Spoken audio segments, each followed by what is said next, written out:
New York city, যাকে বলা হয় the city that never sleeps, তার ব্যস্ত রাস্তা, আকাশচুম্বী অট্টালিকা, ঝলমলে লাইট এবং শহরের প্রতিটা কোণা আলাদা আলাদা গল্পের সাথে যেন জীবন ইটসেলফ। শহরের প্রাণকেন্দ্র ম্যানহাটান, এখানে হরেক ধরনের মানুষ, দ্রুতগামী গাড়ি, ব্যস্ত সাবওয়ে ট্রেন আর সব মিলে এক অদ্ভুত কোলাহল। কিন্তু এই শহরের মধ্যেও আছে নিস্তব্ধ সবুজ স্বর্গ, সেন্ট্রাল পার্ক। সেন্ট্রাল পার্কের বিস্তীর্ণ সবুজ এলাকা, লেক, ছোট পাহাড়, রক গার্ডেন, বাগান আর খোলা মাঠ, এটি শহরের কোলাহলের মধ্যেও শান্তি নিখুঁত অভয়ারণ্য। পার্কের মধ্যে দৌড়ানো মানুষ, হাঁটাহাঁটি করা জোড়া জোড়া এবং হালকা বাতাসে দুলতে থাকা গাছের পাতার শব্দ, সব মিলে একটা রোমান্টিক ও শান্ত আবহ তৈরি করে। সন্ধ্যার পর লেকের জলে নক্ষত্রের প্রতিফলন ও দূরে শহরের লাইটের ঝলক তাদের দৃশ্যকে আরও জাদুকরী করে তোলে। পার্ক থেকে কিছু মিনিটের দূরে ম্যানহাটনের সেন্ট্রাল পার্ক ওয়েস্ট এলাকায় অবস্থিত এক বিলাসবহুল পেন্ট হাউস। এটা একটা আকাশচুম্বী বিল্ডিংয়ের সর্বোচ্চ তলায়, যেখানে বড় জানালা দিয়ে পুরো পার্কের ভিউ দেখা যায়। ভিতরে মার্বেল ফ্লোর, আধুনিক ফার্নিচার, আরামদায়ক সোফা এবং ছোট ল্যাম্পের নরম আলো, সব মিলিয়ে বিলাসবহুল অথচ শান্ত পরিবেশ। বাইরের লাইট, লেকের প্রতিফলন এবং শহরের স্কাইলাইন সব মিলিয়ে পেন্টহাউসকে এক অনন্য স্থান বানায়। প্রাইভেট লিফট, নিরাপত্তা গার্ড এবং বারান্দার বিস্তীর্ণ স্থান এটিকে সম্পূর্ণ নিরাপদ ও গোপন রাখে। সেই পেন্টহাউসের নিরিবিলি টেরেসে একা দাঁড়িয়ে আছে অরি। রাতের অচেনা একটু চেনা শহরটা আলোয় ঝলমল করছে, অথচ এত এত আলোর মাঝেও সে শুধুই অন্ধকার দেখতে পাচ্ছে। বাংলাদেশে থাকাকালীন একটু হলেও আশা ছিল সে এই কারাগার থেকে মুক্তি পাবে, কিন্তু এখন সেই আশাটিও নেই মনের মাঝে। এই অচেনা শহরে তার আপন মানুষ বলতে কেউ নেই। সেই নরকের জীবন থেকে আদৌ কখনো মুক্তি পাবে কিনা জানা নেই, কিন্তু সে নিজের প্রাণ দিয়ে হলেও চেষ্টা করে যাবে। মুক্ত পাখির মতো ওই দূর আকাশে উড়ে যাবে, যেখানে লিওয়ান নামের কোনো অভিশপ্ত পুরুষের কোনো অস্তিত্ব থাকবে না। এসব ভাবতেই পেটের উপর শক্ত হাতের অস্তিত্ব, উন্মুক্ত কাঁধের উপর গরম নিঃশ্বাস ফেলার অস্তিত্ব অনুভব করলো। তার পরনে ছিল সাদা লেডিস জিন্স ও হাত গলা বিহীন সাদা রঙের শর্ট টিউব টপস। পেছনে চেন রয়েছে। পোশাক চেঞ্জ করার সময় বা পরার সময় যেন হাতের ব্যথা না লাগে, এজন্য লিওয়ান তাকে অনেকগুলো গলা হাতা বিহীন ছোট ছোট পোশাক এনে দিয়েছে। এতে অবশ্য অরির একটু হলেও সুবিধা হয়েছে। ডান হাতের আর্ম স্লিপ খুলতে হয় না তাকে, এবং হাতটা নাড়াতেও হয় না। লিওয়ান তার সব কিছুই করে দেয়। সকালে সে ভর্তা ভাতের কথা বলার পর লিওয়ান নিজ হাতে তাকে 7 রকমের ভর্তা বানিয়ে গরম গরম ভাত খাওয়ায়। অরি বুঝতে পারছে না হঠাৎ করে এমন পরিবর্তনের আসল উদ্দেশ্যটা কি, কিন্তু সে জানে এই ভালো রূপ দেখানোর পিছনে নিশ্চয়ই কোনো ঘাপলা রয়েছে। অরি এসব ভাবতে ভাবতে অনুভব করে লিওয়ান তার টপস ভেদ করে কোমল স্থানে হাত রেখেছে। সে মনে মনে বিচ্ছিরি ভাষায় গালিগালাজ করে চট করে ঘুরে পিছনে তাকায়। লিওয়ান দুষ্টু এসে অন্য হাতে অরির কোমর চেপে ধরে কাছে নিয়ে এসে ফিসফিসিয়ে বলল, আর ইউ ইন পেইন? অরির শরীর রাগে জ্বলে উঠল। এই লোকটা তাকে ইচ্ছে করে ব্যথা দিয়ে আবার ঢং করে জিজ্ঞাসা করে, তুই কি ব্যথা পাচ্ছিস? তাকে কি মানুষ মনে করে না এসব লোকটা? ইচ্ছে তো করছে এর এখন উঁচু টেরেস থেকে ধাক্কা দিয়ে নিচে ফেলে দিয়ে জিজ্ঞাসা করতে, আপনার কি ব্যথা লাগলো? মনের ইচ্ছে মনের মাঝে চেপে রেখে সরে যেতে লাগলো, কিন্তু তাকে না ছেড়ে উল্টো তার ঠোঁট জোড়া নিজে ঠোঁট দিয়ে আঁকড়ে ধরল। লিওয়ানের অবাধ্য হাত অরি নরম তাকে এলোমেলোভাবে বিচরণ করতে থাকলো এবং গভীরভাবে তার টেডি বিয়ারের কোমল ঠোঁটে স্বাদ গ্রহণ করতে লাগলো। অরি বাম হাত দিয়ে লিওয়ানের শক্ত বুকে ধাক্কা দেয়, কিন্তু লিওয়ানের দানবের মতো শরীরের কাছে তার ছোট্ট হাতের ধাক্কা তা কিছুই নয়। সে এবার লিওয়ানের ডান কান টেনে ধরে খামচি দেয়, মাথার চুলো শক্ত করে টেনে কয়েকটা ছিঁড়ে নেয়, তবুও তাকে ছাড়লো না। অরি এবার লিওয়ানের বুকের কাছে টি শার্ট খামচে ধরে জোরে ঠোঁটে কামড় বসিয়ে দেয়। হঠাৎ এমন হয় লিওয়ান হকচকিয়ে তার ঠোঁট জোড়া ছেড়ে দিল। অরি বাম হাতে নিজের ঠোঁট মুছতে মুছতে লিওয়ানের দিকে তাকিয়ে দেখলো ওনার নিচের ঠোঁট দিয়ে রক্ত পড়ছে। লিওয়ান অরিকে ছেড়ে দিয়ে বৃদ্ধ আঙ্গুল দিয়ে নিচের ঠোঁটের রক্ত মুছে বলল, তোকে আমি আদর দেই আর তুই কেন আমাকে কামড় খামচি গুঁতে দিস? এটা কেমন কথা? তুই কি জানিস না আদরের বিনিময়ে আদর দিতে হয়? অরি খ্যাক করে বলল, না, জানি না। আমি শুধু জানি কষ্টের বিনিময়ে কষ্ট, আঘাতের বিনিময়ে আঘাতই দিতে হয়। লিওয়ান ভাবুক হয়ে বলল, ঠিক আছে, তাহলে এই যে আমাকে ব্যথা দিলি না, তার বিনিময়ে তোকে একটু ব্যথা দিব, তবে সেটা অবশ্যই সুখময় যন্ত্রণা হবে। বলেই সে অরিকে আর কিছু বলার সুযোগ না দিয়ে পাজা খুলে তুলে নিয়ে রুমের দিকে যায়। এখন নিউ ইয়র্ক সিটির ম্যানহাটন এলাকায় মধ্যরাত। বিশাল পেন্টহাউসের একটা রুমের বেডের উপর শুয়ে থেকে ব্যথায় কাতরাচ্ছে অরি। আর্ম স্লিপ খোলা, সাদা মোটা ব্যান্ডেজ করা, হাতের ক্ষতস্থান থেকে চুয়ে চুয়ে রক্ত পড়ছে নরম বালিশের উপর। লিওয়ান হন্তদন্ত হয়ে 8 বক্স নিয়ে এসে তার পাশে বসে ধীরে ধীরে ব্যান্ডেজ খুলে দিল। গুলি লাগা ক্ষতস্থান থেকে রক্ত মুছে আবারও ড্রেসিং করিয়ে দিল। অরির কান্নারত মুখের দিকে তাকিয়ে দাঁতে দাঁত চেপে বলল, বারবার করে বলছি হাত একদম নড়াবি না, যা করার বাম হাত দিয়ে করবি। কিন্তু না, সেটা করতে বারণ করলাম, ওটাই করলি। এখন কষ্টটা হচ্ছে না কার? অরি কালো রঙের কমফোর্টার বুকের কাছে চেপে ধরে ফুপিয়ে ফুপিয়ে কাচ্ছে। সেটা দেখে দাঁতে দাঁত চেপে বসে থেকে নতুন করে ব্যান্ডেজ করে দিল। আগের মতো নরম তুলতুলে ছোট বালিশের মাঝে হাতটা রেখে দিয়ে উঠে দাঁড়ায়। কোমরে কালো তোয়ালে পেঁচিয়ে রাখা অবস্থায় রুম থেকে বেরিয়ে গেল এবং ফিরল হাতে করে একটা ট্রে নিয়ে। ফ্লোর থেকে নিজেরও অরির পোশাক তুলে সোফার উপর রেখে দিল। কাবার থেকে হাতা ও গলাবিহীন একটা ইনার নিয়ে সে অরিকে পরিয়ে দিয়ে পেছন থেকে চেন লাগিয়ে দেয়। বালিশের পাশ থেকে আর্ম স্লিপ নিয়ে সেটাও সযত্নে হাতে পরিয়ে গলায় বেঁধে দিল। অরিকে তুলে পিছনে বালিশ দিয়ে তাতে হেলান দিয়ে রেখে এসে পাশে বসলো। ভেজা চোখ মুখ মুছে দিয়ে কপালে কপাল ঠেকে ধীর কণ্ঠে বলল, সরি টেডি বেয়ার, আবার তোকে হাট করে ফেললাম। তোকে দেখলে নিজেকে কন্ট্রোল করতে পারি না।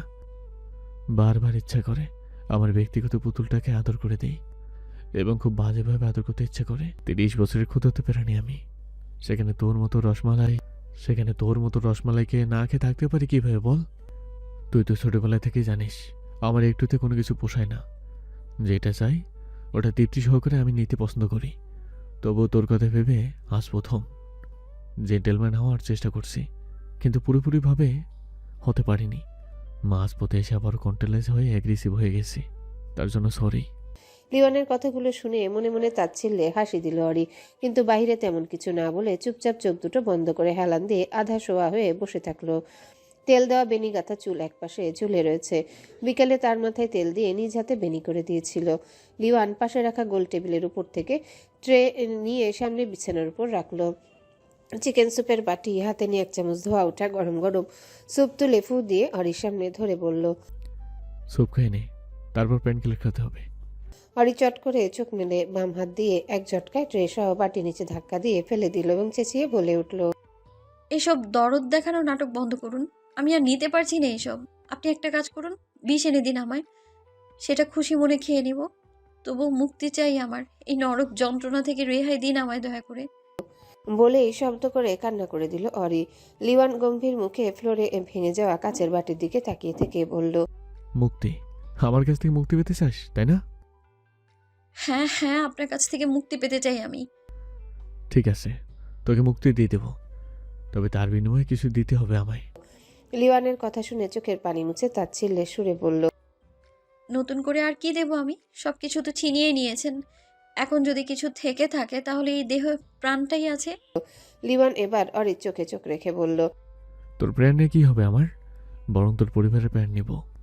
আগে ওই বিচ্ছুশালী সাহেবার, তারপর তোর পাপার, তারপর তোর কিউট মাম্মার। অরির দুনিয়া ঘুরিয়ে উঠল। তার বুকটা ফেটে যাচ্ছে। এই লোকটা এমন কেন? এর মাঝে কি হৃদয় নেই? কষ্ট হয় না? পাষাণ মানুষের এমনই হয়। তাকে চুপ করে থাকতে দেখে লিওয়ান বাঁকা হেসে বলল, কি হলো বিবিজান, চুপ কেন? কিছু তো বলো।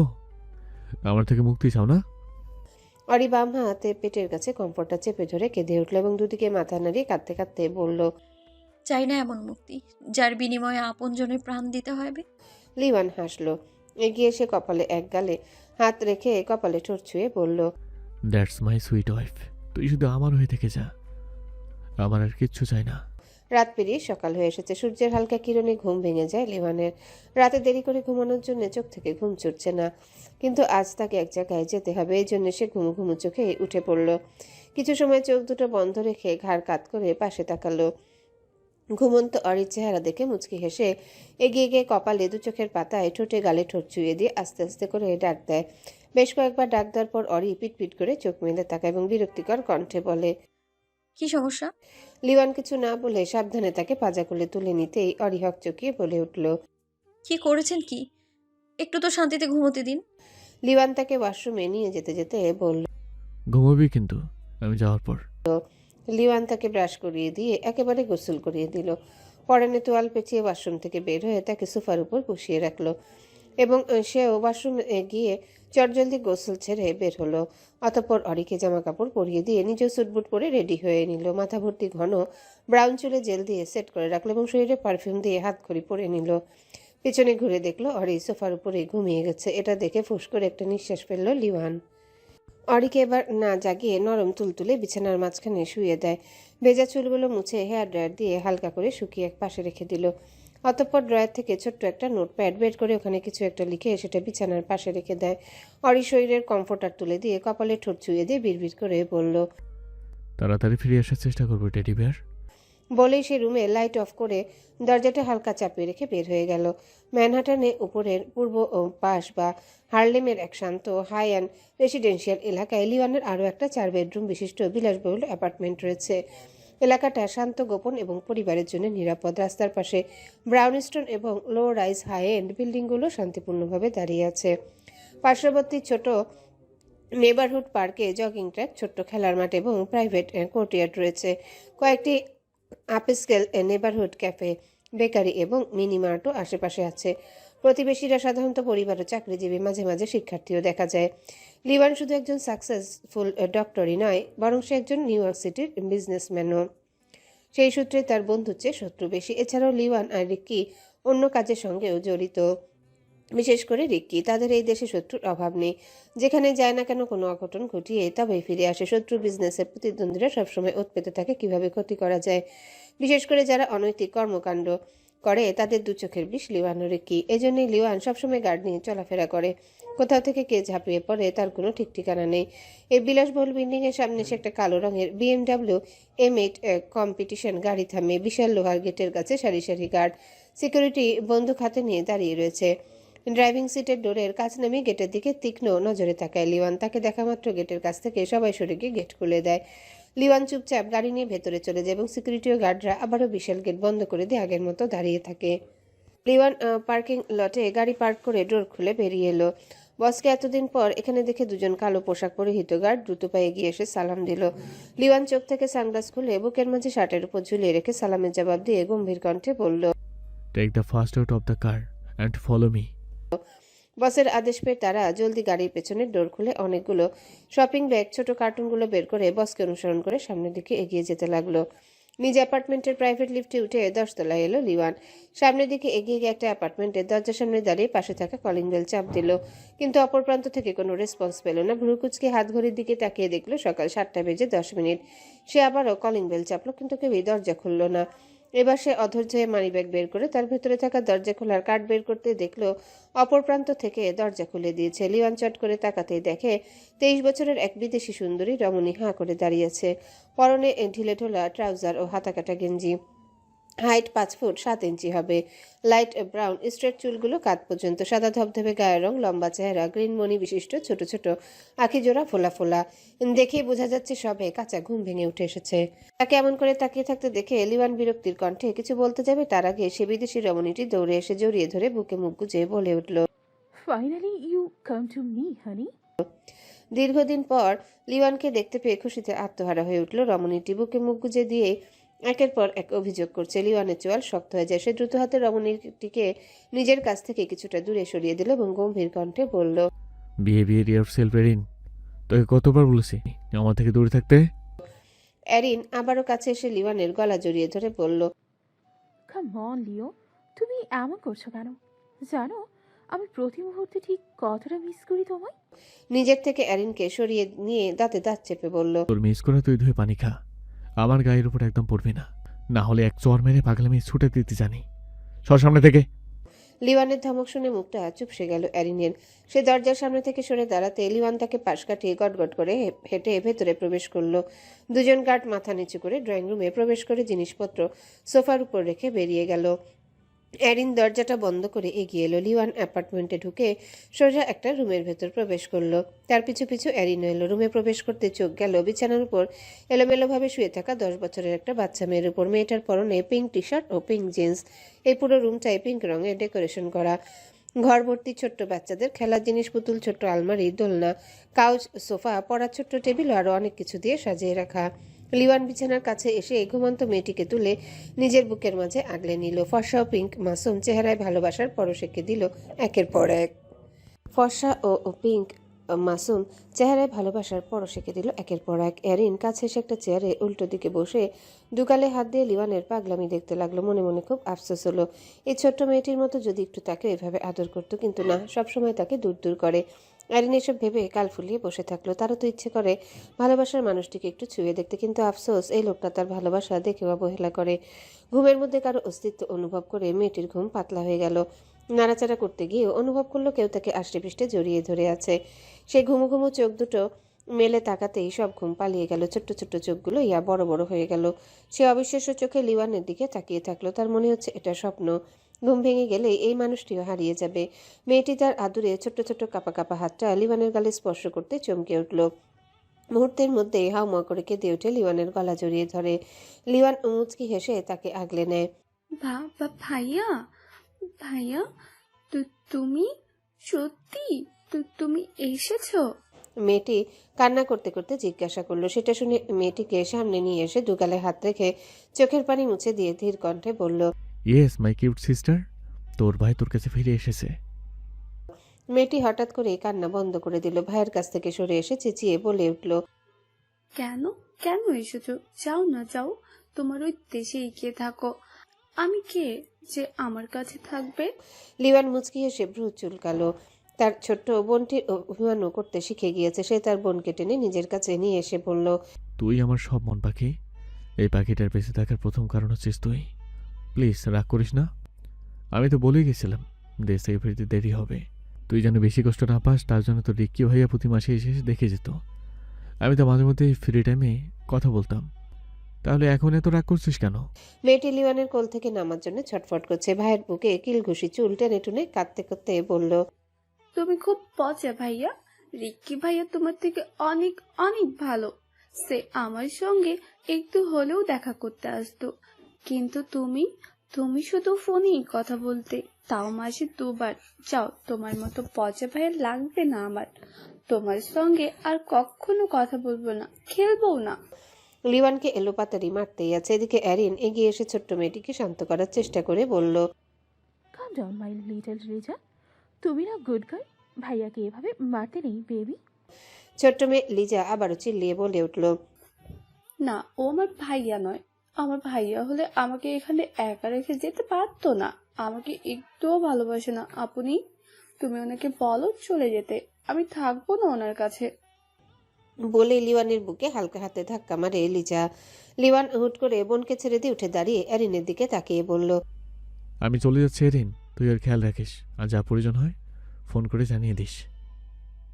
বলেই লিওয়ান সেখান থেকে চলে যায়। এদিকে লিজা ভাই যাওয়ার পথে হতবাক হয়ে তাকিয়ে থাকলো।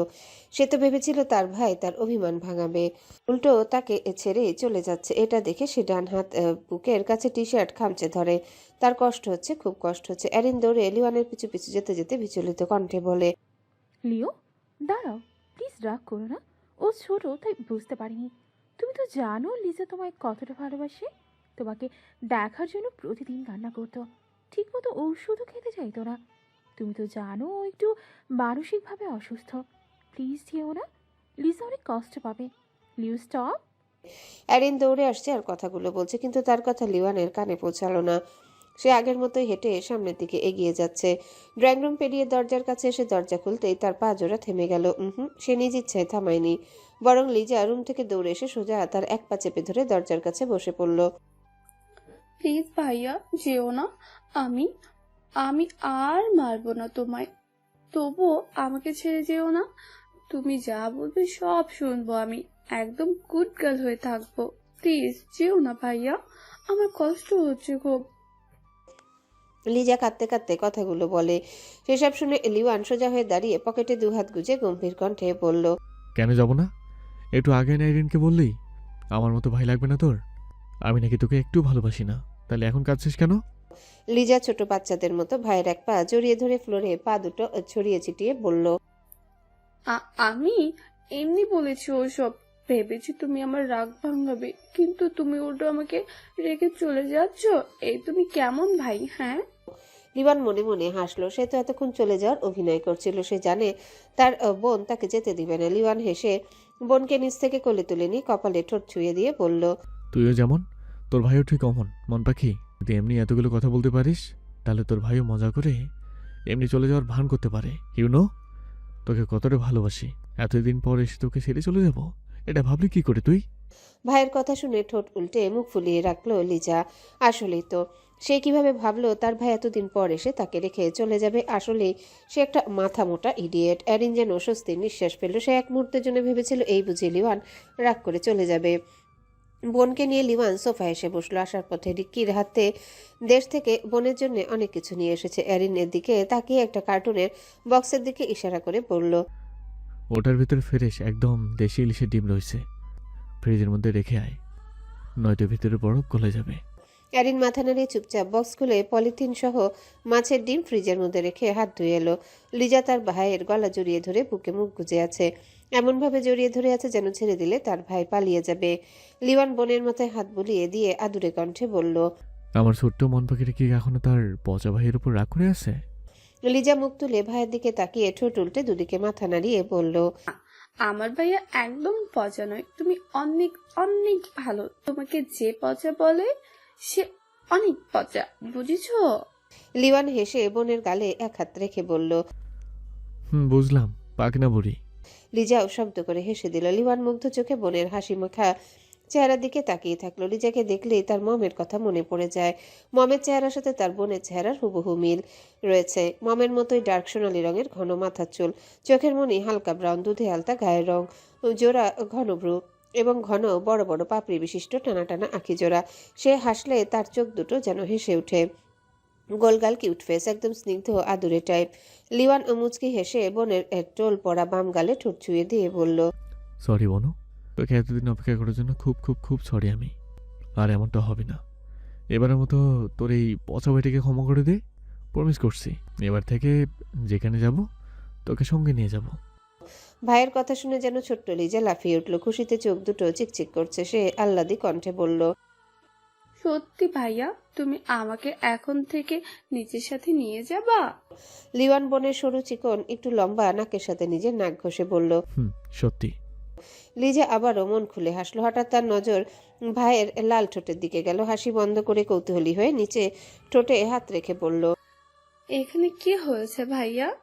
লিওয়ান বোনের হাতের জায়গায় হাত রাখলো। বলতে তো ইচ্ছে করলো তোর শয়তান আপু ওরফে ভাবি কামড় দিয়েছে, কিন্তু সেটা বলল না। উল্টো বলল, তেমন কিছু না, জাস্ট একটু কেটে গেছে। ব্যথা করছে? মলম লাগিয়ে দিব? বোনের চিন্তিত মুখ দেখে হাসলো লিওয়ান। এই যে এই পুরো পৃথিবীতে তার জন্য চিন্তা করার একটি মানুষই রয়েছে, যে তার কষ্টে কষ্ট পায়। তাকে একটু আঘাত পেতে দেখলেও তার বোনটা হাউমা করে কেঁদে পুরো অ্যাপার্টমেন্ট মাথায় তুলে ফেলে। তার নিজের বলতে হয়তো এই একজনই রয়েছে। লিওয়ান বোনকে বুকের সাথে জড়িয়ে ধরে বলে, না, একদম ব্যথা করছে না মন পাখি, আমি একদম ঠিক আছি। অ্যারিন মুচকি হেসে এগিয়ে এসে বলল, অনেক হয়েছে ভাই বোনের ভালোবাসা, এখন বলো কি খাবে তোমরা? আমি ব্রেকফাস্ট রেডি করব। লিজা ভাইয়ের দিকে তাকিয়ে ধীর কণ্ঠে বলল। আমি বাংলা নাস্তা করব। লিওয়ান হেসে বলল, ওকে ডিয়ার। এরিন, তুই ওকে ফ্রেশ করে নিয়ে আয় তো, আমি নাস্তা তৈরি করছি। শেষের কথা এরিনের দিকে তাকিয়ে বলে লিওয়ান। এরিন এগিয়ে এসে লিজাকে নিয়ে রুমে চলে যায় এবং লিওয়ান মডার্ন ওপেন প্লেন কিচেনের দিকে এগিয়ে যায়। প্রায় 10 মিনিট পর এরিন লিজাকে ফ্রেশ করিয়ে নিয়ে আসে। লিজা ছোট ছোট পায়ে দৌড়ে ভাইয়ের কাছে এসে দাঁড়ায়। তাকে দেখে লিওয়ান মুচকি এসে কাউন্টারের উপর বসিয়ে দিয়ে কেটে রাখা ফলের টুকরোগুলো দিল। লিজা দুপা সামনে দোলাচ্ছে আর আপেলের টুকরো নিজেও খাচ্ছে, ভাইকেও খাইয়ে দিচ্ছে।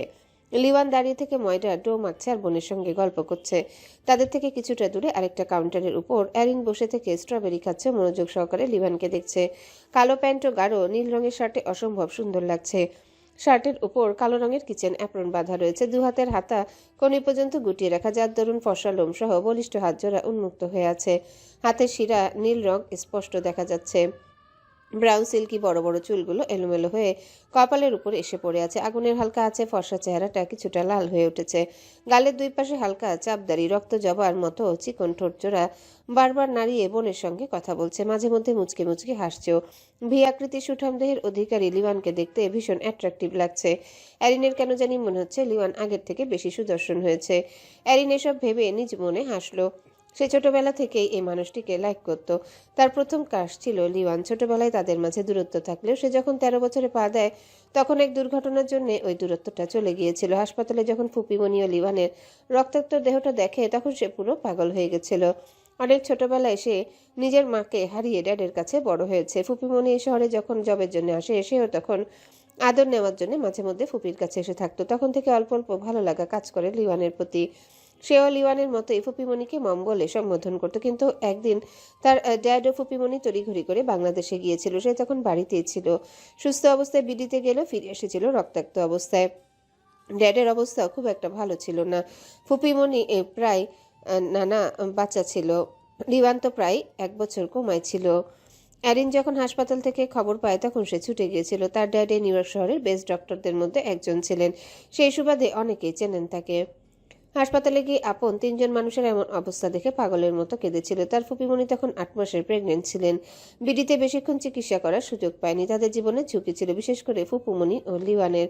তাই তার ড্যাড ইমিডিয়েটলি সেখান থেকে নিজ দেশে বোন ও বোনের ছেলেকে নিয়ে এসেছিল। ফুপিমণির অবস্থা এতটাই খারাপ ছিল যে ওই 8 মাসে অপারেশন করে বেবি দুনিয়ায় নিয়ে আসে, কিন্তু তার ফুপিমণিকে বাঁচাতে সক্ষম হয়নি ডক্টররা। প্রচুর রক্তক্ষরণের জন্য তার মা সমান ফুপিমণি তাদের ছেড়ে সারা জীবনের জন্য চলে গিয়েছে। ছোট্ট নবজাতক শিশুটিকে কোনো মতে বাঁচানো গেলেও ডক্টররা বলে অ্যাক্সিডেন্টের ফলে পেটে থাকাকালীন মাথায় আঘাত পেয়েছিল শিশু, যার ফলে সে বড় হলেও তার মধ্যে ম্যাচুরিটি খুব কম আসবে, আর 5টা সুস্থ বাচ্চার মতো এই শিশুটি হয়তো হবে না। এসব শোনার পর ড্যাড অনেক ভেঙে পড়েছিলেন।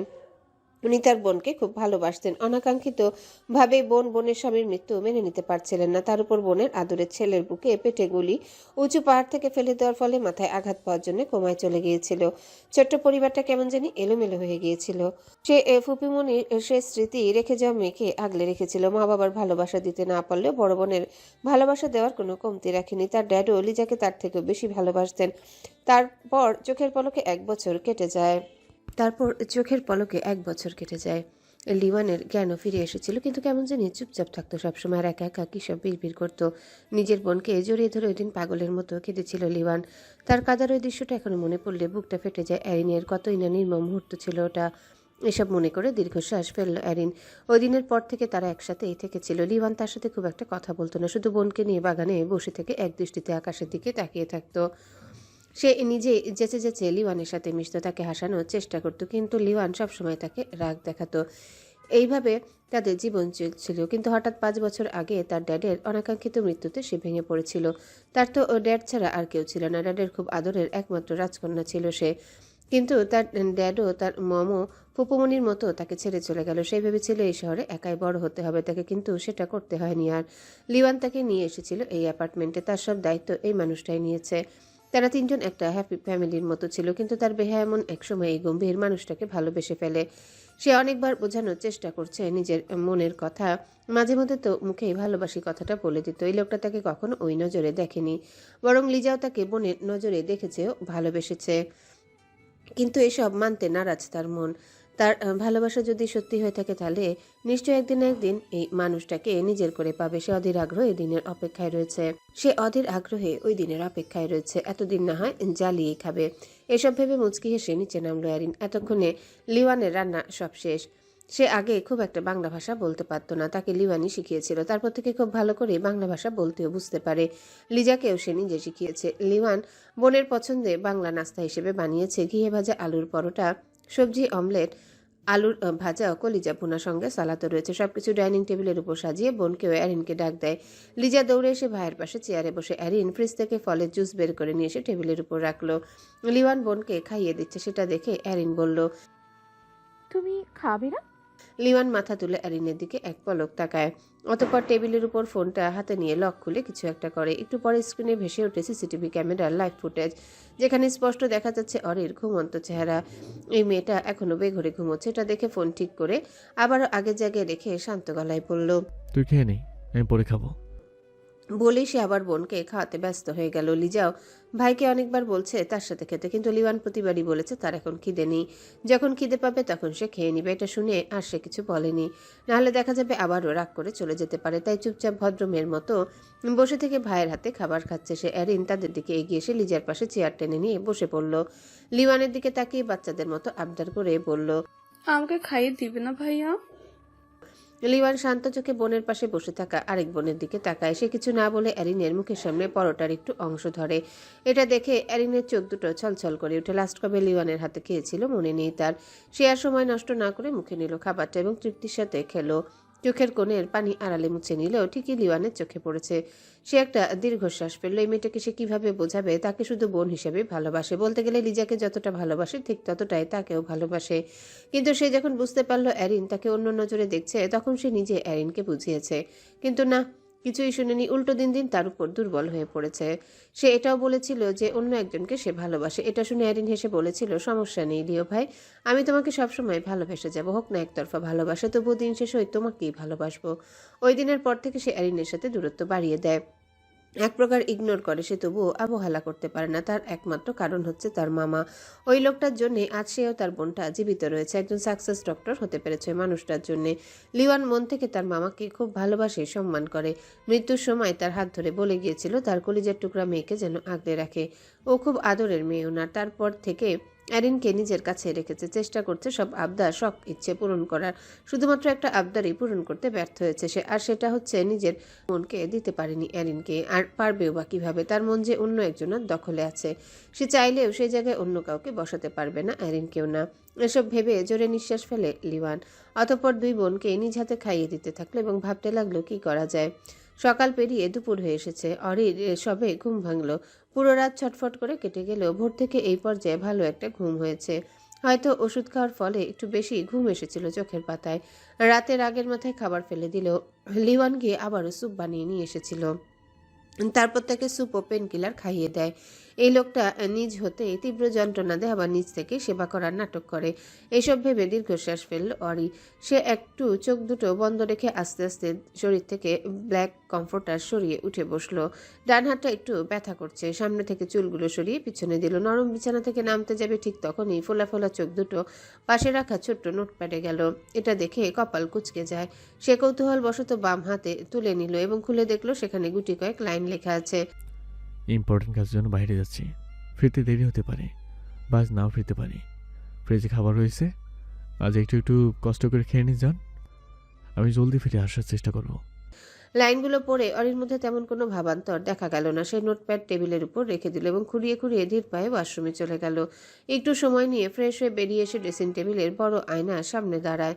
গলায় কাঁধে পেটে কোমরে অজস্র কামড়ের দাগ দেখে তাচ্ছিল্যের হাসি দিল। সে একটা ব্যান্ড নিয়ে এক হাতে চুলগুলো আটকে পিঠের মাঝখানে ফেলে রাখলো। পরনে হাতা গলাবিহীন পিঙ্ক ছোট্ট টিউব টপ ও সাদা রঙের লেডিস প্যান্ট। কাঁধে অবশ্য চিকন ফিনফিনে ফিতে দুদিকে বাঁধা রয়েছে। দেখতে একদম ছোট বাচ্চাদের মতো লাগছে। অরি নিজের উপর থেকে নজর সরিয়ে ধীর পায়ে রুম থেকে বেরিয়ে ড্রয়িং রুমে গেল। তারপর মডার্ন ওপেন প্ল্যান কিচেনের দিকে এগিয়ে যায়। ফ্রিজ খুলতে দেখতে পায় 3টি মাঝারি সাইজের পাত্র, একটা ছোট পাত্র রাখা। সে এক এক করে 4টা পাত্র বের করে কাউন্টারের উপর রাখে। ফ্রিজ বন্ধ করে এগিয়ে এসে ভাবে হয়তো আজ ওই ঘাস পাতা আধা সিদ্ধ সবজি রেখে গেছে। কিন্তু সে যখন ঢাকনা সরিয়ে দেখে তখন তার চোখ দুটো কপালে। অবাক চোখে তাকিয়ে রয়েছে পাত্র ভর্তি বিরিয়ানির দিকে। বাকি পাত্র ঢাকনা সরিয়ে দেখে সাদা পোলাও, মাটন কষা ও ছোট পাত্রে রায়তা রাখা রয়েছে। এগুলো দেখে নিজের চোখকে বিশ্বাস করতে পারছে না অরি। সে ভাম হাতে চোখ দুটো ভালো করে কচলিয়ে আবারও তাকায়, কিন্তু না, সে ভুল দেখছে না। সত্যি সামনে তার প্রিয় খাবারগুলো রাখা হয়। শয়তান ব্যাটা যেগুলো তাকে কখনো খেতে দিবে সেটা আশা করেনি অরি। ভেবেছিল সে হয়তো তার আর প্রিয় খাবার কখনো চোখে দেখতে পারবে না। কিন্তু আজ লিওয়ান তার ভুল ধারণা ভেঙে দিয়েছে। অরি আর এসব ভেবে সময় নষ্ট না করে একটা প্লেট নিয়ে এসে খাবারগুলো সাজিয়ে নিল। লিওয়ান তাকে গরম করে খেতে বলেছিল, কিন্তু সে এতটাই অলস যে ঠান্ডা খাবারগুলোই খাওয়ার জন্য নিল। এমনিতেই খিদে পেয়েছিল, তারপর এত লোভনীয় খাবারগুলো দেখা মাত্রই পেটের ইঁদুরগুলো বেলি ডান্স শুরু করে দিয়েছে। সেগুলো তো শান্ত করতে হবে, তাই না? অরি এক প্লেট পোলাও ও মাটন নিয়ে ডাইনিং টেবিলে এসে বসে চামচ দিয়ে খেতে শুরু করলো। বিরিয়ানি পাত্র ফ্রিজে রেখে দিয়েছে বিকেলে বা রাতে খাওয়ার জন্যে। সে অনেক কষ্ট করে বাম হাত দিয়ে চামচের সাহায্যে খেলো। পেট ভরে তৃপ্তির সঙ্গেই খেয়েছে। সে উঠে এটো প্লেট চামচ নিয়ে কিচেনে চলে গেল। একটা বাটিতে রায়তা নিয়ে বাকি খাবারগুলো ফ্রিজে ঢুকিয়ে রাখলো। এটো প্লেট ধুয়ে আগের জায়গা মতো রেখে দিয়ে রায়তার বাটি নিয়ে বেরিয়ে এলো এবং ড্রয়িং রুমের সিঙ্গেল সোফায় এসে বসলো। অরি ভেবেছিল পুরো অ্যাপার্টমেন্ট ঘুরে দেখবে, কিন্তু তার হাঁটাচলা করতে অসুবিধা হওয়ার জন্য সেটা করতে পারল না। তাই এখন চুপচাপ সোফায় বসে থেকে টিভি দেখছে ও রায়তা খাচ্ছে। এসব সিসিটিভি লাইভ ফুটেজে দেখে হাসলো লিওয়ান। ফোনটা অফ করে পকেটে ভরে নিল। তার টেডি বিয়ার উঠে খাওয়া দাওয়া করেছে। এখন তার খাবার খাওয়ার পালা। সে ওয়াশরুম থেকে ফ্রেশ হয়ে এসে বাইরে চলে গেল এবং ড্রয়িং রুমে আসতেই দেখতে পেল অ্যারিন মনোযোগ সহকারে রান্না করছে। লিওয়ান আশেপাশে লিজাকে দেখতে না পেয়ে জানতে চাইল, এরিন, মন পাখি কই? অ্যারিন কপালের ঘাম মুছে ধীর কণ্ঠে বলল। ও শাওয়ার নিচ্ছে। লিওয়ান কিছুটা অবাক হয়ে জিজ্ঞাসা করলো, একা? ও তো একা গোসল করতে পারে না। অ্যারিন হেসে বলল, আগে না পারেও কিন্তু এখন তোমার বোন অনেক কিছুই একা করতে পারে লিও। লিওয়ান মাথা নাড়িয়ে বলল। বেশ ভালোই তো। অ্যারিন মুচকি হেসে দুপুরের খাবার রান্না করায় মনোযোগ দিল। লিওয়ান ডাইনিং টেবিলের উপর থেকে 2টা স্ট্রবেরি হাতে নিল। একটা মুখে দিয়ে চিবোতে চিবোতে বোনের রুমের দিকে এগিয়ে যেতে লাগলো। লিজা 10 বছর হলেও তাকে স্কুলে দেয়নি লিওয়ান। একবার ভর্তি করিয়ে দিয়েছিল, কিন্তু লিজা অবুজের মতো বিড়ালের বাচ্চা ধরার জন্য অন্য কোথাও চলে গিয়েছিল। ওই দিন লিওয়ান পাগলের মতো পুরো শহর তন্ন তন্ন করে বোনকে খুঁজে বের করেছে। লিজা একা থাকতে পছন্দ করে, খুব একটা বেশি লোকজনের মধ্যে থাকতে পারে না, ভয় করে। তাই লিওয়ানও আর বোনকে বাহিরে দেয়নি, বরং সে রিকি ও অ্যারিন ওকে বাড়িতে লেখাপড়া শিখিয়েছে। এখন তাদের সময় না হলেও অ্যারিন প্রতিদিন লিজাকে পড়াতে বসে। এসব ভাবতে ভাবতে বোনের রুমের কাছে চলে এসেছে লিওয়ান। সে দরজা খুলে ভেতরে প্রবেশ করতে চেয়েও কিছু একটা ভেবে ভেতরে গেল না। সে দরজার বাহিরে দাঁড়িয়ে থেকে নক করে বলল। মন থেকে আসবো? ভাইয়ের কণ্ঠস্বর শোনা মাত্রই লিজা ভেতর থেকে চিল দিয়ে বলে উঠল। এসো ভাইয়া। বোনের থেকে অনুমতি পেয়ে লিওয়ান ভেতরে প্রবেশ করলো এবং দেখলো লিজা বিছানায় বসে থেকে ভেজা চুলগুলো মোছার চেষ্টা করছে। এটা দেখে লিওয়ান মুচকি হেসে এগিয়ে এসে বোনের হাত থেকে তোয়ালে নিয়ে নিল। লিজা মাথা উঁচু করে ভাইয়ের মুখের দিকে তাকায়। লিওয়ান হাতে থাকা একটা স্ট্রবেরি বোনের মুখের সামনে ধরল। লিজা বিনা বাক্যে সেটা মুখে নিয়ে খেতে লাগলো। আর লিওয়ান তার বোনের ডার্ক সোনালি রঙে ভেজা চুলগুলো সযত্নে মুছে দিতে লাগলো। ভাইয়া, আজকে কিন্তু আমরা ঘুরতে যাব, ঠিক আছে? ডাইনিং টেবিলে বসে থেকে বোনকে খাবার খাইয়ে দিচ্ছে, ও নিজেও খাচ্ছে। বোনের কথা শুনে লিওয়ান মুখের খাবার শেষ করে বলল। কোথায়? পার্কে। ইলিশ মাছের ডিম ভুনা দিয়ে নরম ভাত মাখিয়ে বোনের মুখে দিয়ে বলল।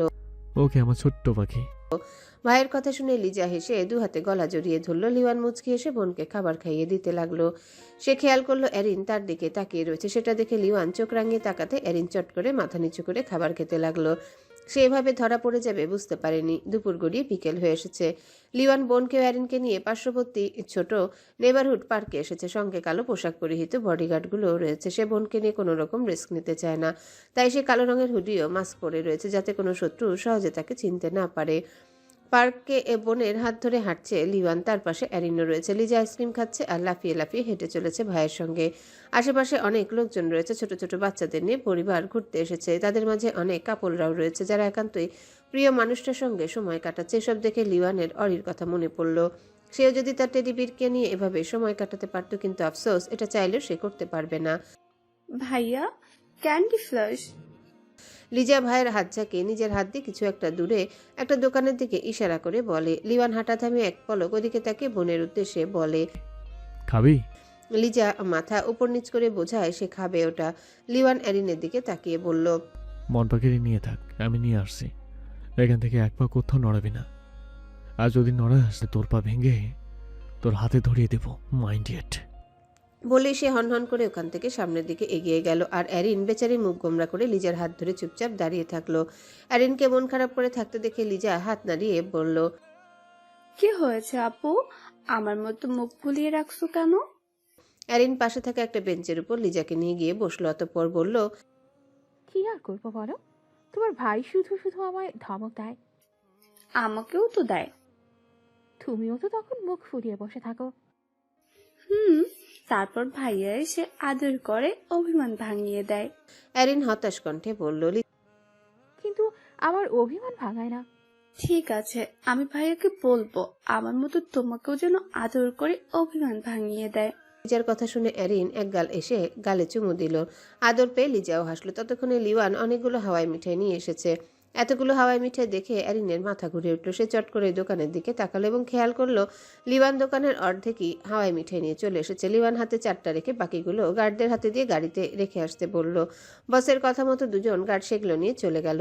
লিওয়ান 2টো হাওয়াই মিঠাই লিজাকেও 2টো অ্যারিনকে দিয়ে বলল। বাকিগুলো বাড়িতে গিয়ে খাবি, এখন এই দুটো খা। তুমি খাবে না? অ্যারিনের কথা শুনে লিওয়ান সোজাসাপটা উত্তর দিল। নো, এগুলোর প্রতি কোনো ইন্টারেস্ট নেই আমার। তাহলে কিসের প্রতি ইন্টারেস্টেড হয়েছে তোমার? যেটার প্রতি ইন্টারেস্ট আছে সেটা বর্তমানে এখানে নেই, আর ওটাই বারবার চাচ্ছে এই অবদ্ধ মনটা। বলেই লিওয়ান সেখান থেকে চলে গেল। অ্যারিন তার যাওয়ার দিকে ভ্রু কুচকে তাকিয়ে থাকলো। এইমাত্র লিওয়ান কি বলে গেল সবটাই মাথার উপর দিয়ে চলে গেল।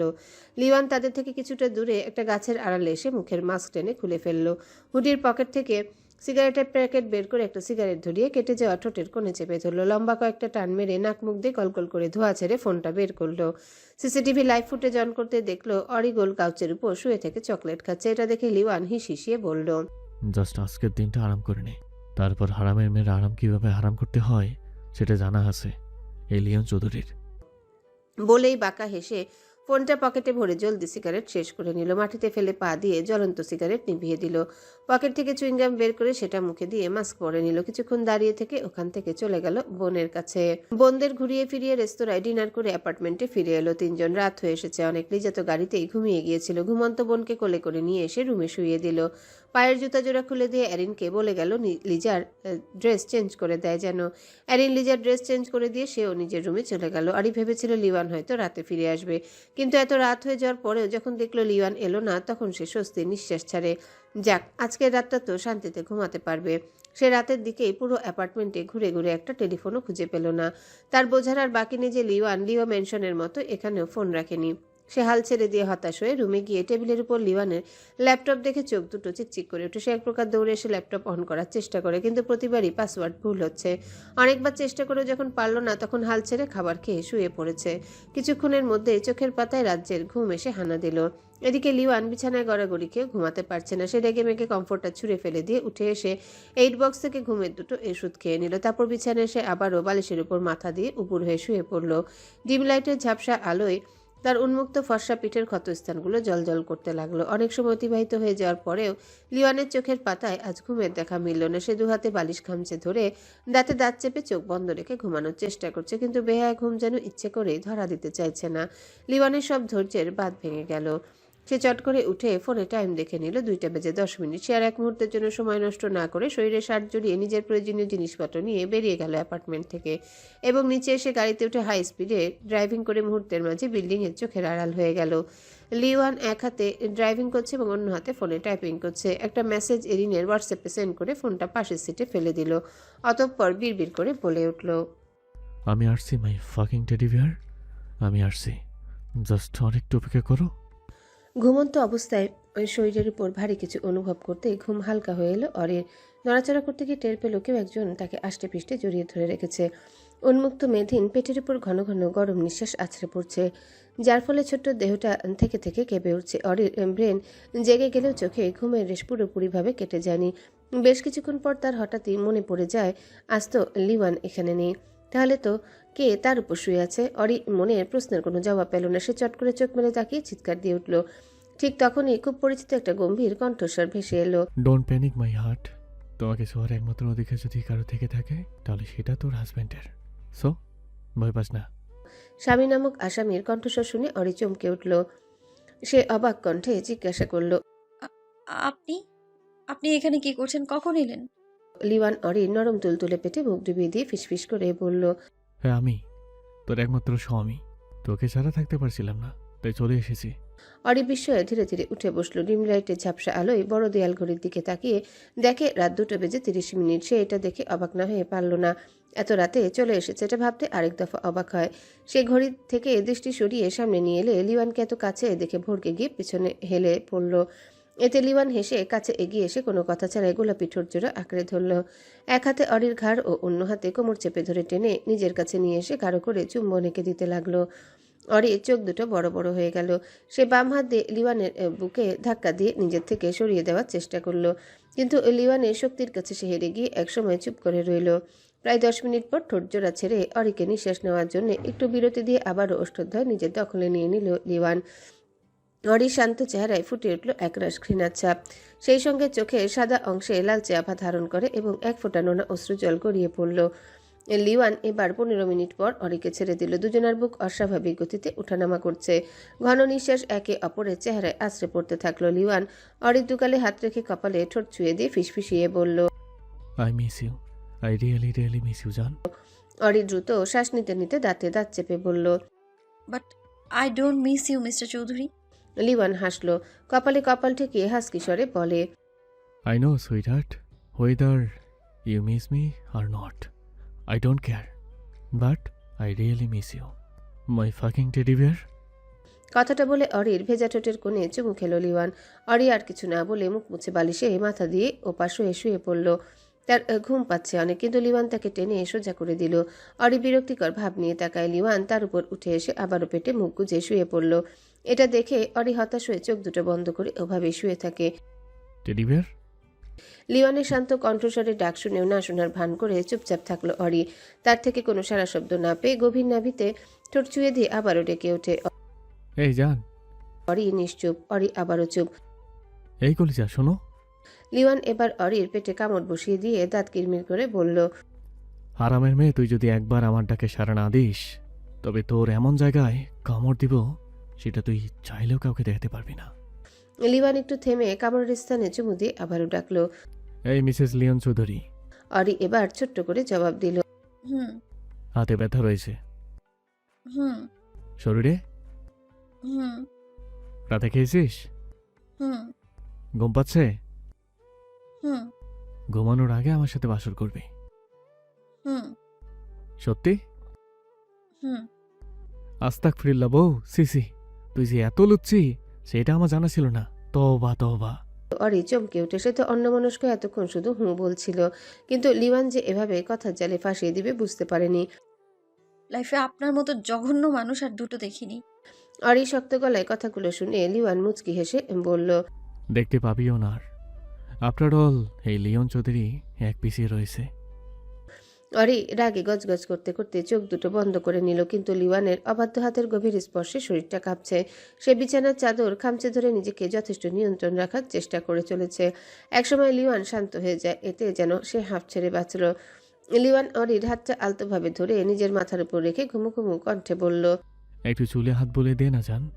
অরি নিজের হাত চট করে সরিয়ে নিয়ে সোজাসাপটা বলে উঠল, পারবো না।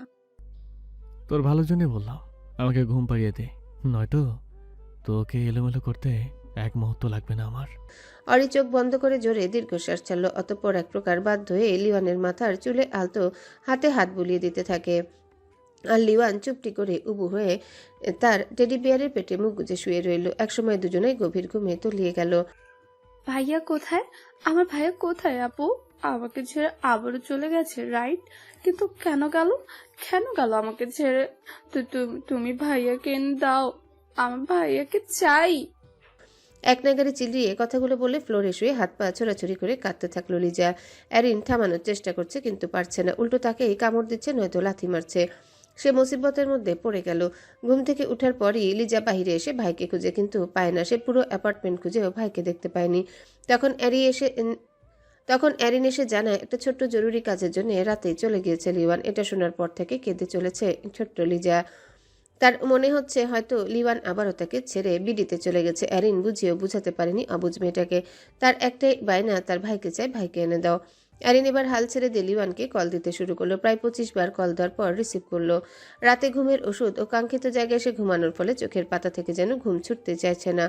লিওয়ান অনেক কষ্টে ফোনটা টেবিলের উপরে থেকে নিয়ে রিসিভ করে কানে ধরে, এবং অ্যারিনের মুখে ছোট বোনের বর্তমান অবস্থার কথা শোনা মাত্রই সব ঘুম উবে গেল। সে চট করে উঠে ঘড়ির দিকে তাকিয়ে দেখে 9টা বেজে গেছে। এটা দেখে মাথার এলোমেলো চুল খামচে ধরে দাঁতে দাঁত চেপে বলল, ও শিট। সে দ্রুত কল কেটে দিয়ে বিছানায় থেকে নেমে ওয়াশরুমে চলে গেল ফ্রেশ হতে। 5 মিনিট পর বের হয়ে এসে এক পলক ঘুমন্ত অরির দিকে তাকিয়ে চোখ সরিয়ে নিয়ে দ্রুত পায়ে বের হয়ে গেল অ্যাপার্টমেন্ট থেকে। হাই স্পিডে কার চালিয়ে 15 মিনিটের মধ্যে দ্বিতীয় অ্যাপার্টমেন্টে এসে হাজির লিওয়ান। একবার কলিং বেল চাপতে দরজা খুলে দিল অ্যারিন। সে জলদি ভেতরে প্রবেশ করে দেখলো তার ছোট্ট বোনটা ফ্লোরে গড়াগড়ি খাচ্ছে আর কান্না করছে। এটা দেখে সে দ্রুত বোনের কাছে গিয়ে বুকের মাঝে টেনে নিয়ে আদুরে কণ্ঠে বলল, কাঁদে না বনু, এই দেখ তোর ভাই কোথাও যায়নি, প্লিজ মন পাখি আমার, আর কাঁদিস না। ভাইকে পেয়ে কান্না থামিয়ে দিল লিজা। দুহাতে গলা জড়িয়ে ধরে বুকে মুখ গুজে দিয়ে কান্নারত কণ্ঠে বলল, কোথায় চলে গেছিলে আমায় ছেড়ে? তুমি জানো না তোমাকে ছাড়া আমার থাকতে কষ্ট হয়? লিওয়ান বোনের মাথায় হাত বুলিয়ে দিতে দিতে বলল, জানি তো মন পাখি, কিন্তু তোর তো বুঝতে হবে তোর ভাই ফিরে নয়, কাজে যখন যেখানে সেখানে হুটহাট করে যেতেই হবে আমার। ভাইয়ের কথা শুনে লিজা অভিমান করে বলল, ও এখন আমার থেকে তোমার কাজটাই বেশি বড় হলো? লিওয়ান জলদি মাথা দুদিকে নাড়িয়ে বলল, এই না, একদম না, আমি তো এটা বলিনি, জাস্ট বলতে চাচ্ছি তোর ভাই চাইলেও এখন এক সময় এখানে থাকতে পারবে না মন পাখি। লিজা নাক টেনে বলল, তাহলে তুমি যেখানে যাবে সেখানে আমাকেও নিয়ে যাবে। সময় হলে নিয়ে যাব। এখন গুড গার্লের মতো রুমে গিয়ে ফ্রেশ হয়ে আয়। আমি তোর প্রিয় বাংলা নাস্তা বানিয়ে রেডি করছি, কেমন? লিজা আর কিছু না বলে মাথা নাড়ি সম্মতি দিয়ে এরিনের হাত ধরে সেখান থেকে চলে গেল। এদিকে লিওয়ান ফ্লোরে বসে থেকে বিড়বিড় করলো। বোন থাকতে পারে না আমায় ছেড়ে, আর আমি থাকতে পারি না বউ ছেড়ে। উফ, কি যে একটা জ্বালার মধ্যে পড়লাম। বালের বিয়ে যে কেন করতে গেলাম, ধুর। অরির ঘুম ভেঙে গেল। সে হামি তুলে চোখ মেলে তাকিয়ে লিওয়ানকে না দেখতে পেয়ে কিছুটা অবাক হয়। সে ভাবলো হয়তো নিচে আছে, তাই এত না ভেবে আস্তে করে উঠে ওয়াশরুম থেকে কিছুটা সময় নিয়ে ফ্রেশ হয়ে এলো। রুম থেকে বের হয়ে লিওয়ানকে দেখতে না পেয়ে আবারও অবাক হলো অরি। আচ্ছা, সে মাঝরাতে কোনো স্বপ্ন দেখেনি তো? ওই শয়তানটা আদৌ এসেছিল নাকি ভুলভাল স্বপ্ন দেখেছে? অরি নিজের ভাবনায় নিজে দ্বিধায় পড়ে গেল। সে আর বেশি না ভেবে কিচেনে চলে এলো। রাতের খাবার অর্ধেক ফ্রিজে রাখা ছিল, সে ওইগুলোই বের করে কাউন্টারের উপর রেখে দিল। সাদা পোলাও মাটন রয়েছে। গতকাল খাবার গরম করে না খেলেও আজ এই এত ঠান্ডা খাবার খাওয়া সম্ভব নয়, তাই সে ঠিক করলো আজ খাবারগুলো হালকা গরম করে নিবে। যেই ভাবা সেই কাজ। অরি মাইক্রোওভেনে পোলাওয়ের পাত্রটা দেয়। এক হাতে কাজ করতে খুব অসুবিধা হচ্ছে তার, তবুও সে বাধ্য হয়ে করছে। খাবার গরম হতে সে ভুলবশত ওয়েল্ডিং গ্লাভস না পরে খালি হাতে গরম পাত্রটি বের করে, যার ফলে বাম হাতে নরম তালু ঝলসে ওঠে এবং সঙ্গে সঙ্গে গরম পাত্র হাত থেকে নিচে পড়ে যায়। অরি ব্যথায় আর্তনাদ করে উঠে জলদি বেসিনের কাছে গিয়ে পানির মধ্যে হাত ডুবিয়ে রাখে। এদিকে ডান পায়ের বৃদ্ধা আঙ্গুল থেকে গলগল করে রক্ত বেরোচ্ছে। মাংসের পাত্রটা তার পায়ের নখের উপরই পড়েছে। অরি প্রথমে আর্তনাদ করে উঠল, এখন চুপচাপ দাঁড়িয়ে রয়েছে। চোখ দুটো ছলছল করলেও পানি যেন আটকে আছে। সে পানির মধ্যে থেকে হাতটা উপরে উঠায়। বাম হাতের ফর্সা তালু একদম লাল টকটকে হয়ে গেছে, কোথাও কোথাও ফোসকা পড়েছে। এটা দেখে অরি হাসলো। তার কেন জানি হঠাৎ করে খুব রাগ হতে লাগলো। সে তো এমন বন্দি জীবন চায়নি, তাহলে কেন তাকে এই নরকের রাজ্যতে আসতে হলো? অরির রাগে শরীর কাঁপতে থাকলো। সে হিতাহিত জ্ঞান হারিয়ে কিচেনের সবকিছু নিচে ফেলে দিয়ে ভেঙে ফেললো। মাঝারি সাইজের কাচের টেবিলের উপর নিজের শরীরে সমস্ত প্রয়োগ করে হাত দিয়ে একের পর এক আঘাত করতে থাকলো। একসময় অরির পুরো হাত রক্তাক্ত হয়ে উঠল, তবুও সে থামছে না। এতদিনের রাগ ক্ষোভ যেন ওই টেবিলের উপরই ঝাড়ছে। তার জেদের কাছের টেবিলটা হেরে গিয়ে মাঝখানে ভেঙে নিচে পড়ে গেল। সঙ্গে সঙ্গে কাচের টুকরাগুলো অরি শরীরে ফ্লোরে বিছিয়ে পড়ল। সেগুলোর উপর খালি পায়ে হেঁটে কিচেন থেকে বের হয়ে গেল। আউচ। লিওয়ান বাম হাত ছাড়া দিল। সালাদ কাটতে গিয়ে তার হাতই কেটে গেল। অ্যারিন দৌড়ে এসে দেখলো লিওয়ানের তর্জনী আঙ্গুল থেকে রক্ত গড়িয়ে পড়ছে। সে এক মুহূর্তের জন্য সময় নষ্ট না করে দ্রুত এগিয়ে এসে লিওয়ানের হাত ধরে কেটে যে আঙ্গুলটা মুখে নিয়ে রক্ত চুষে নিল। এদিকে অ্যারিনের এহেন কাজে লিওয়ান হতভম্ব হয়ে গেল। সে চট করে নিজের হাত সরিয়ে নিয়ে রাগি চোখে তাকিয়ে বলল, একদম এসব ফালতু কর্মকাণ্ড আমার সাথে করবি না। অ্যারিন হেসে ঠোঁটের কোণ থেকে রক্ত মুছে বলল, তোমার কাছে আমার ভালোবাসা ফালতু হতে পারে নিও, তবে তুমি আমার কাছে অনেক দামি একজন মানুষ। তাহলে কিভাবে আমার মূল্যবান জিনিস নষ্ট হতে দেই বলো? লিওয়ান রেগেমেগে তেড়ে এসে কিছু বলতে যাবে, কিন্তু বাহিরে লিজাকে আসতে দেখে চুপ হয়ে গেল। কি হয়েছে ভাইয়া? লিজা এসে বিচলিত কণ্ঠে শুধালো। লিওয়ান বোনের দিকে তাকিয়ে শান্ত গলায় বলল, তেমন কিছু না মন পাখি, তুই গিয়ে ডাইনিংয়ে বস, আমি নাস্তা নিয়ে আসছি।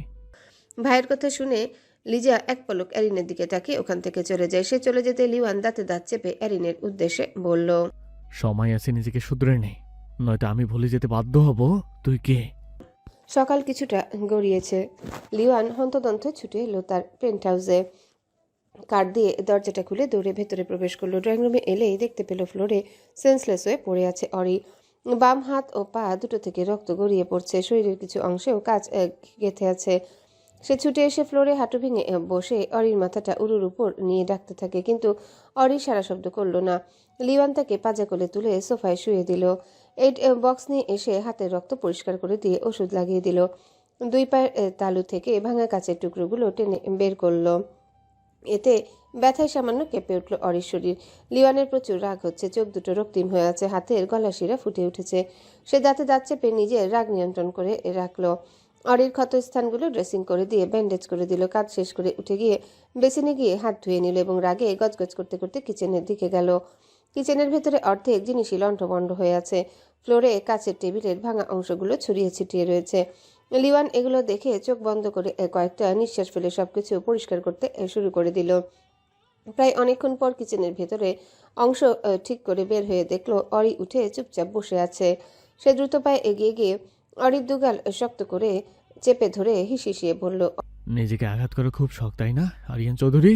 অরি শান্ত দৃষ্টিতে লিওয়ানের রাগান্বিত চোখে চোখ রেখে বলল, এই শরীরটার উপর আপনিও তো কম অত্যাচার আঘাত করেননি মিস্টার লিওয়ান চৌধুরী, তাই ভাবলাম আমিও বা কেন বাদ যাব। আমার শরীর তো লোহার তৈরি, তাই এত এত আঘাতের পরেও দেখুন না আমি দিব্যি সুস্থ আছি। ট্রাস্ট মি, একটু কষ্ট হচ্ছে না আমার। লিওয়ান আরো শক্ত করে চোয়াল চেপে ধরে দাঁত চেপে বলল, আজকাল বড্ড বেশি সাহস বেরিয়েছে তোর। লিও মেনশনে থাকতে যেসব করতাম ওসব এখানে না করে দেখছি ভুল হয়েছে। চেয়েছিলাম তোকে হার্ট কম করব, কিন্তু তুই আমার ভালো বিহেভ ডিজার্ভ করিস না। আফটার অল ওই ফাকিং হারাম চৌধুরীর রক্ত বলে কথা। অরির মেজাজ খারাপ হয়ে গেল। এই লোকটা কথায় কথায় তার পরিবারকে গালি দেয়। সে রাগে চোখে তাকিয়ে ঝাঁঝালো কণ্ঠে বলল, একদম আমার পাপাকে ওই মুখে নোংরা গালি দেবেন না। দেব 100,000 বার গালি দেব। এতে কি করবি তুই? খবরদার, ইউ বাস্টার্ড। অরির মুখ থেকে বাক্যটি বের হতে না হতেই তার বাম গালে সজোরে একটা থাপ্পড় এসে পড়ল। তবুও অরি থামল না। সে হেসে বলল, লাইফে যদি কখনো জাস্ট একটু একটু সুযোগ পাই, তখন তোর থেকে সবচেয়ে বেশি মূল্যবান জিনিস এই অরিয়ানা চৌধুরী নিজ হাতে কেড়ে নেবে। লিওয়ান তেরে গলা চেপে ধরে গর্জে উঠে পড়ল। তাহলে ওই দিনে তোর জীবনের শেষ দিন হবে। অরি আবারও মুচকি হেসে বলল, মরতে আমি ভয় পাই না, বাট মরার আগে নিজ চোখে আপনার ধ্বংস দেখে যেতে চাই মিস্টার লিওয়ান। আপনাকে একটু একটু করে বেঁচে থেকেও মৃত্যু যন্ত্রণা ছটফট করতে দেখতে চাই আমি। আজ আমি যেমন বেঁচে থেকেও তিলে তিলে মরছি, ঠিক এমন এক সময় আপনাকেও ফিরিয়ে দেব, আই প্রমিস। লিওয়ান অরির কথাগুলো শুনে গলা ছেড়ে দিয়ে তাকে অবাক করে শব্দ করে হেসে দিল। হাসতে হাসতে বলল, রিয়েলি ওরি, তুই আর আমাকে ধ্বংস করবি? তুই কি ভুলে যাচ্ছিস আমার এক ইশারায় তোর পুরো পরিবারকে শেষ করে দিতে 1 মিনিটও লাগবে না? তুই কি এমনটাই চাচ্ছিস? পরিবারের কথা উঠতেই অরির সাহস হারিয়ে গেল। সে চাইলেও আর কিছু বলতে পারল না। এই জানোয়ারটা যদি সত্যি তার ছোট্ট পরিবারকে শেষ করে দেয়, তখন এসব ভেবে অরি মাথা নিচু করে বসে থাকলো। মনে মনে শুধু বিড়বিড় করে বলল, একদিন আমারও সময় আসবে লিওহান চৌধুরী, তখন তোর মতো জানোয়ারকে দেখে নেব আমি। অরিকে শান্ত হয়ে যেতে দেখে লিওয়ান তার খুব কাছে এগিয়ে এলো। এতটাই কাছে যে একে অপরের নিঃশ্বাসের প্রতিটা শব্দ শুনতে পাচ্ছে। লিওয়ান অরির লাল হয়ে যাওয়া গালে ঠোঁট চেপে ধরল। তার স্পর্শে অরির শরীর জ্বলে উঠল, কিন্তু কিছু বলল না। চুপচাপ দাঁতে দাঁত চেপে হজম করে নিল। লিওয়ান তার ঠোঁট অরির গালে চেপে রেখে ধীরে ধীরে স্লাইড করে ঠোঁটের দিকে এগিয়ে এলো। বাম হাতে অরির মাথার চুল মুঠো করে চেপে ধরল ও ডান হাত পরনের টপস ভেদ করে কোমল ত্বকের উপর বিচরণ করতে লাগলো। প্রায় অনেকটা সময় নিয়ে অরিকে ছেড়ে দিল। লিওয়ান জোরে জোরে শ্বাস নিয়ে হিসিয়ে বলে উঠল, তোকে আঘাত করার অধিকার শুধুমাত্র আমার। তুই নিজেও নিজেকে আঘাত করতে পারবি না, ইউনো। তুই এখন পুরোটাই আমার, আর আমার জিনিসকে অন্য কেউ আঘাত করুক সেটা একদম পছন্দ নয়। পরের বার এমন করলে তোর সব আঘাতের মূল্য তোর প্রিয় মানুষদের চুকাতে হবে। সো সেকেন্ড টাইম নিজেকে আঘাত করার আগে 10 বার ভেবে নিস এর পরিমাণ কেমন হতে পারে। দেখতে দেখতে কেটে গেছে 1 মাস। আজ অনুর এইচএসসি এর শেষ পরীক্ষা ছিল। এখন বাজে দুপুর 1টা। সবে পরীক্ষা দিয়ে হল থেকে বের হয়ে এলো। নিজ কলেজ থেকে পরীক্ষার কেন্দ্র অনেকটা দূরে পড়েছে। সেখান থেকে উল্টো পথ দিয়ে বাড়ি ফিরে যেতে হয় অনুকে। প্রতিদিন তার পাপা নিতে এলেও আজ নিতে আসতে পারবে না, কারণ তিনি গতকালই অফিসের কাজের জন্য সিলেট গিয়েছেন। ওখান থেকে ফিরতেই 1 সপ্তাহের মতো লাগবে। তাই অনু আজ বান্ধবীদের সঙ্গেই এসেছিল। এসব ভাবতে ভাবতে ভিড় ঠেলে গেট দিয়ে বের হয়ে গেল। এত এত মানুষদের মাঝে বান্ধবীদের খুঁজতে গিয়ে ঘাম ছুটে গেল অনুর। এক পর্যায়ে বিরক্ত হয়ে একাই উল্টো পথের দিকে হাঁটতে লাগলো। তার আগের মতো এখন কিছু ভালো লাগে না। 1 মাস পার হয়ে গেছে, তবুও বড় অপুর কোনো খোঁজ পেল না। তার উপর পরীক্ষার টেনশনে যা ইচ্ছে তাই অবস্থা। আজ থেকে সে ফ্রি। এখন ঠান্ডা মাথায় পরবর্তী প্ল্যান করতে পারবে। অনুর পরনে সাদা ধবধবে কলেজ ড্রেস, পায়ে সাদা মোজা ও সাদা কেস জুতা, বাম হাতে বোনের দেওয়া স্বর্ণের ব্রেসলেট ও গলায় ঝুলিয়ে রাখা স্টুডেন্ট কার্ড। মাথার চুলগুলো উঁচু করে ঝুঁটি বাঁধা রয়েছে। ফর্সা চেহারা রোদে তীব্র রশ্মিতে রক্তিম হয়ে উঠেছে। ঘামে ভেজা কলেজ ড্রেস গায়ে লেপটে গেছে। ডান হাতে ঝুলিয়ে রেখেছে কোর্ট ফাইল। তার মধ্যে অ্যাডমিট কার্ড ও পরীক্ষা দেওয়ার বাকি সামগ্রী রয়েছে। অনু এক মনে এলোমেলো পায়ে সরু রাস্তা হেঁটে মেন রোডে এলো। এখানেও ভীষণ ভিড়। সে ঠিক করলো আরেকটু রাস্তা এগিয়ে গিয়ে ফাঁকা জায়গা থেকে রিক্সা নিবে। তাই আবারও ডান দিকে সোজা পথে হাঁটতে থাকলো। এই যে আগুনের গোলা, এদিকে। খুব পরিচিত একটা কণ্ঠস্বর শুনে সে থেমে গেল। ভ্রুকুচকে আশেপাশে তাকিয়ে তেমন পরিচিত কাউকে দেখতে পেল না। সে ভাবলো হয়তো ভুল শুনেছে, তাই আর মাথা না ঘামিয়ে সোজা হয়ে সামনের দিকে হাঁটতে লাগলো। এমনিতেই তার মাথা ও পেট ব্যথা করছে। এখন বাড়িতে গিয়ে লম্বা একটা গোসল সেরে ঘুম দিতে পারলেই শান্তি। তার এসব ভাবনার মাঝে আবারও আওয়াজ ভেসে এলো। এই অনু, এই পাশে আমি। অনু এবার রাস্তার ওই পাশে তাকায় এবং দেখতে পেল শিহাব দাঁড়িয়ে আছে। ও ফোনে কারোর সঙ্গে কথা বলছে। অনুকে তাকাতে দেখে হাতের ইশারায় তার কাছে আসতে বলল শিহাব। অনু একবার রাস্তার দুপাশে তাকিয়ে দ্রুত পায়ে ওই পাশে যেতে লাগলো, কিন্তু মাঝ রাস্তায় এসে হঠাৎ করে তার পা জোড়া থমকে গেল। অবাক চোখে বাম দিকে তাকিয়ে দেখলো একটা কার দ্রুত গতিতে তার দিকে ধেয়ে আসছে। এটা দেখে অনুর চোখ দুটো বড় বড় হয়ে গেল। সে এতটাই বিস্মিত হয়েছে যে ওখান থেকে নড়তে ভুলে গেছে। এদিকে এই দৃশ্য দেখে শিহাবের হাত থেকে ফোনটা ঠাস করে নিচে পড়ে গেল। সে দৌড়ে যেতে যেতে চিল্লিয়ে অনুকে সরে যেতে বলতে লাগলো। গাড়িটা অনুর খুব কাছে এসে পড়েছে। এটা দেখে অনুর চোখ দুটো বন্ধ করে নিল এবং পরিবারের সবাইকে শেষবারের মতো মনে করে নেয়। আজকের পর থেকে হয়তো আর তার আর কারোর সাথে দেখা হবে না, এসব ভেবে দীর্ঘশ্বাস ছাড়লো অনু। ঠিক তখনই পেছন থেকে খুব জোরে হাঁচকা টানে সে ঘুরে কোথাও যেন একটা পড়ে গেল। বেয়াদব মেয়ে, আমার উপর থেকে সরো বলছি। পুরুষালী গম্ভীর কণ্ঠস্বর শুনে অনু মাথা উঁচু করে দেখলো সে রিক্কির উপর পড়ে রয়েছে। এটা দেখে তার চোখ দুটো ছোট ছোট হয়ে গেল। অনুকে এইভাবে তাকিয়ে থাকতে দেখে রিক্কি বিরক্তিকর কণ্ঠে বলল, হোয়াট? আপনি এখানে কি করছেন? রাস্তায় ক্রিকেট খেলতে এসেছি, খেলবে? আপনার বউকে নিয়ে খেলুন, আমার মুড নেই। বলেই অনু রিক্কির উপর থেকে উঠে গেল। রিক্কিও উঠে শরীরে ধুলাবালি ছেড়ে সোজা হয়ে দাঁড়ায় এবং অনুর দিকে তাকিয়ে গম্ভীর কণ্ঠে বলল, এতই যদি মরার শখ থাকে তাহলে ওই দিন বলতে পারতে আমায়, এই শুভ কাজটা না হয় আমিই করে দিতাম। আফটার অল বন্ধুর একমাত্র শালী বলে কথা। অনু তেরে এসে কিছু বলতে যাবে তার আগে শিহাব সেখানে দৌড়ে এসে অনুকে জড়িয়ে ধরে বিচলিত কণ্ঠে জিজ্ঞাসা করলো, তো তুমি ঠিক আছো অনু? কোথাও লাগেনি তো তোমার? দেখে শুনে আসবে না? যদি কিছু হয়ে যেত তখন? শিহাবের কাজে অনু ভড়কে গেল, তবুও নিজেকে সামলে নিয়ে শান্ত গলায় বলল। আমি ঠিক আছি ভাইয়া, আপনি এত বিচলিত হবেন না প্লিজ। শিহাব জোরে জোরে নিঃশ্বাস নিচ্ছে। সে খুব ভয় পেয়ে গিয়েছিল। এক মুহূর্তের জন্য মনে হয়েছিল এই বুঝি অনুকে হারিয়ে ফেললো। শিহাব নিজেকে সামলে নিয়ে বিড়বিড় করে বলল, থ্যাঙ্কস গড তুমি ঠিক আছো। এটা পাবলিক প্লেস, তোমাদের লুতুপুতু করার জায়গা নয়। রিক্কির শক্ত গলায় বাক্যগুলো শুনে শিহাব অনুকে ছেড়ে দিয়ে ভ্রু কুচকে রিক্কির দিকে তাকায় এবং গম্ভীর কণ্ঠে বলে, আমরা লুতুপুতু করি বা নাচাই তাতে আপনার কি? হ্যালো বন্ধুরা, পরবর্তী পার্ট খুব তাড়াতাড়ি আসবে, তো সবাই অপেক্ষায় থাকো। আর চ্যানেলটি যারা এখনো সাবস্ক্রাইব করোনি তারা পরবর্তী পার্ট দেখার জন্য চ্যানেলটি সাবস্ক্রাইব করে রেখো। ধন্যবাদ সবাইকে, আমাদের সাথেই থেকো।